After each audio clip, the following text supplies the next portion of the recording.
Hello, and good morning. It is I, Juice, Hugo, Yikes, of Resident Alien Productions. I want to thank you all again for tuning in with me. You all know the whole YouTube routine. Like, subscribe, turn on notifications. Share this video with all your friends and family, your Instagram followers.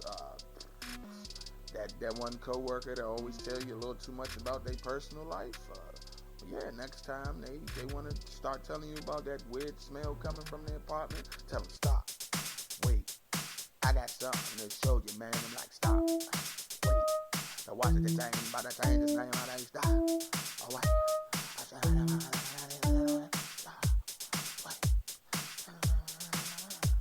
But today we are going to address the former Washington Redskins and the history of their name and the whole controversy surrounding that. And I say former because as of today, the day of me filming this video, they announced that they are retiring the name and the logo. I'm not sure if they're going to keep the colorway, and they didn't announce if they had already decided on a new name. But I can tell you there's been a lot of names thrown around, and they suck. I'm actually probably going to do a video critiquing some of these suggested names. So yeah, if y'all be interested in seeing that, y'all let me know in the comment section. Now, me being from the DC, Maryland, Virginia area, also known as the DMV, this whole situation has a little bit more weight for me. Some of the earliest photos taken of me, I was wearing burgundy and gold. Some of my earliest memories sitting in front of the TV watching the Redskins games. Literally, one of the blankies on my bed right now is a Redskins blanket. Oh.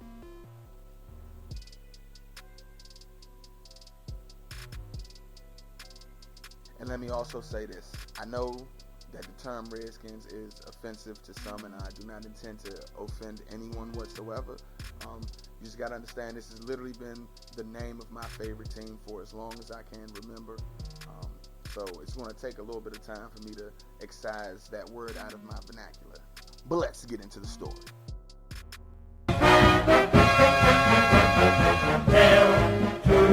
So just in case you've been living under a rock for the past few weeks, this current push for a name change came not too long after another senseless killing of unarmed black man, George Floyd, in Minnesota, and the ensuing protests that pretty much forced America to take a closer look at itself in regards to race issues.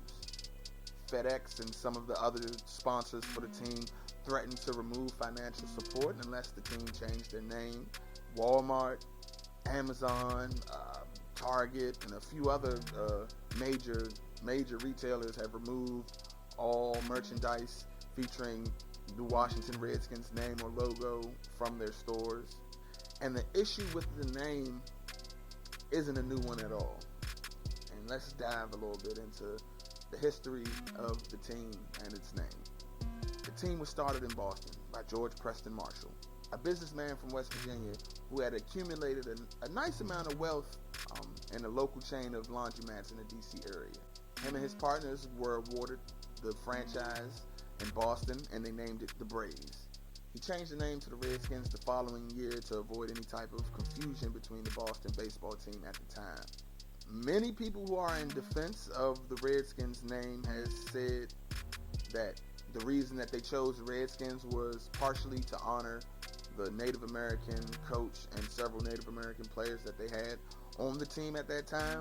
But according to the owner himself, he was quoted as saying that literally had nothing to do with the decision whatsoever. So it seems that he was just trying to find another term for Native Americans to call this football team. I can tell you this, I don't really understand the whole concept of naming a team after, human beings. It just seems a little bit odd. Like, could you find yourself rooting for the Tennessee Steves?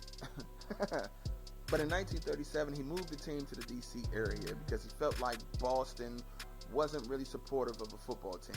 And we all know how much they hate football up in Boston. Then in 1967, the team filed for and were awarded their first trademarks and patents on the name Redskins. In 1972, Walter Blackie Wetzel, a former Blackfoot Nation chairman, helped design the logo that was being used up until today. He said that it made his people proud to have an Indian as the logo for a big-time team, and that only a few radical natives had a problem with it. Well, I can tell you this. For it to be just a few radicals, the team has been challenged on their name numerous times over the decades. In March of 1972, several American Indian leaders met with then Redskins president Edward Bennett Williams to discuss changing the name because they considered it a racial epithet. He listened to their complaints and did nothing else. Alright, so then we're going to fast forward, or one of these ways, to the 1992 Super Bowl, where there were almost 3,000 Native Americans there protesting the Redskins' name at the Super Bowl that the Redskins won. And over the next couple of years, there were multiple blows to the security of the team name. Several Native Americans petitioned the U.S. Trademark and Patent Office to revoke the team's trademarks on the grounds that the name was disparaging. Also, a senator introduced a bill that would block the Redskins from building any stadium on any federal land as long as they had that name.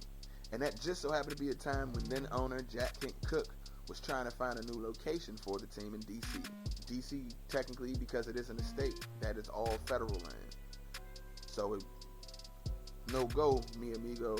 So in regards to the name overall, and not just to the Redskins, so in regards to the name overall, and not just in regards to the Washington franchise, the last Division I team to have the Redskins as a mascot changed their name to the Red Hawks in '97. And almost all teams on all levels who use that name as a mascot have changed their name. The Washington team has had their patent threatened a few times over the years, including right around the time the current owner Daniel Snyder was purchasing the team. A lifelong fan of the team, Snyder was quoted as saying that he would never change the name. And you can use all caps with that never.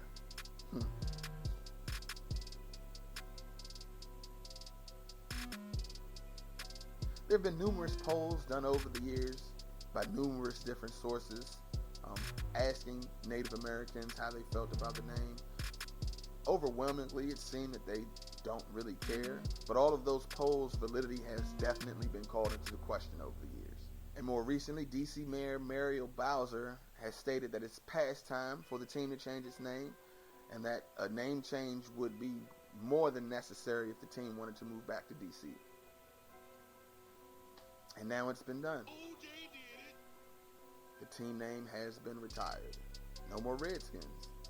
And a lot of people are really hurt by this decision. And honestly, me personally, I'm really not.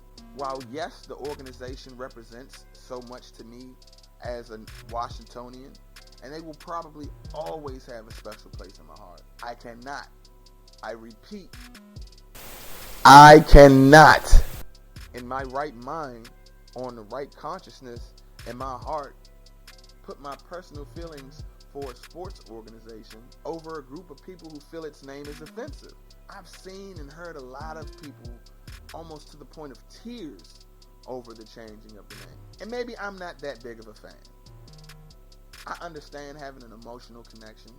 I understand that for a lot of, especially older Washingtonians, there's a certain connection, as I said before, some of my earliest memories is me watching the game with my father and my granddad, and I get that. I understand that those emotions and those feelings are tied into the team. But the team is still the team. Just because they're changing the name, just because they may potentially be changing the colors, it doesn't mean that this isn't the same team that you've grown to love. It's just an aesthetic difference. I honestly hope that it'll help them win some fucking games. Now, like I said, I may not be that big of a fan. Realistically, in the past 5 to 10 years or so, I haven't really watched that many games because mainly I'm at work during game time. And then with a lot of the controversy that has gone on in the past few years with the whole kneeling during the national anthem and all that. I just been kind of good off the NFL overall. And realistically, all things considered, being a Redskins fan and knowing the history of the team, George Marshall, the original owner, was literally the last owner to integrate his team. He was an avid advocate for segregation and not allowing black athletes the opportunity to perform at the highest level and earn those paychecks that those athletes at the highest level were earning, that their white counterparts were earning at that time. Him naming the team the Redskins wasn't done to show honor to Native Americans. I don't think so, at least. But I think overall, us as people, we allow the feelings that we may personally have for something that may be frivolous to 99.9% of the overall population override the things that may actually carry weight in reality. As I said before, I'm okay with my favorite sports team potentially changing their name as long as it's no longer offending anyone. Like, why are we naming teams after people anyway? Why are we naming teams after groups of human people in the first fucking place? Like, what's up with y'all? Why was that a thing? Eagles, it's a bird. Jaguars, Panthers, Raiders. Like, I know that's a group of people, but it's not distinguishable by their color. It ain't a race thing. Like, I'd much rather have a home team with a dumbass name than a home team with a name that offends some people. But what the fuck do I know? I'm just an alien with small ears and some holes in my nose. Peace.